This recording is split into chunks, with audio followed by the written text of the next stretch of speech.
You know when you're trying to untangle a big knot, how with every tug comes both a releasing and a tightening? It's a slow process of creating tension in just the right ways in order to provide release, eventually turning disorder into something purposeful, useful, and ready to be put to work. In 2018, we began a process of putting our vision into practice, a process we called Renew.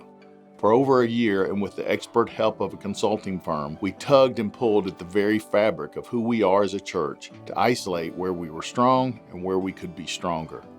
You may remember that this process involved every single member of the church, from focus groups to town hall meetings, surveys to leadership retreats.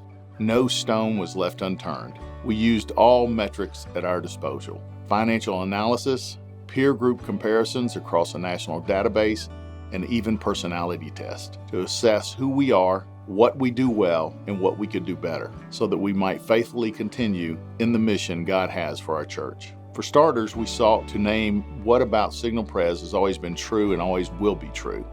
We landed on 5 things, which we call our enduring values: biblical authority, sacrificial love, transformational discipleship, generational investment, and missional living. These values serve as the bedrock for our vision to equip all people to live ordinary life as the faithful presence of Jesus' love. With these foundational pieces in place, it was time to take a good look in the mirror. If they are the values that truly matter most, how does the ministry and life of Signal Pres reflect these priorities? After months of research, TAG presented an analysis of our church health.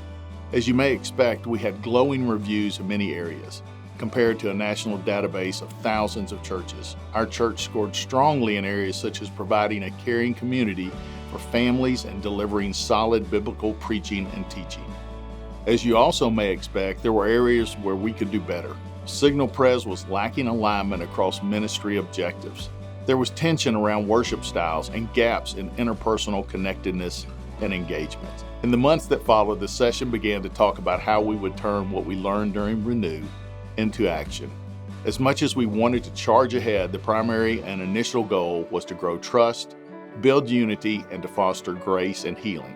It was clear that the church had already been through much transition, but we weren't all ready for more. You know what happened next? A pandemic. The last year has been as challenging as it has been providential. We have learned so much about the people who are our church, how we all need to be cared for, and how we need to be challenged.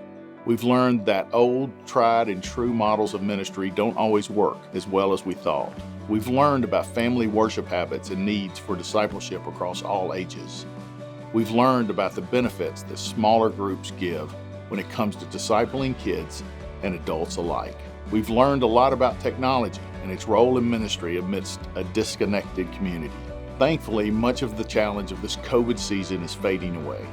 But by God's grace, what we learned through the silver linings of this same season are shaping the future of our life together. Over the last several months, the staff and leadership have been working on a plan to take what we've learned to shape our future as a church. And we are so very, very excited to invite you into this new season of life and ministry together.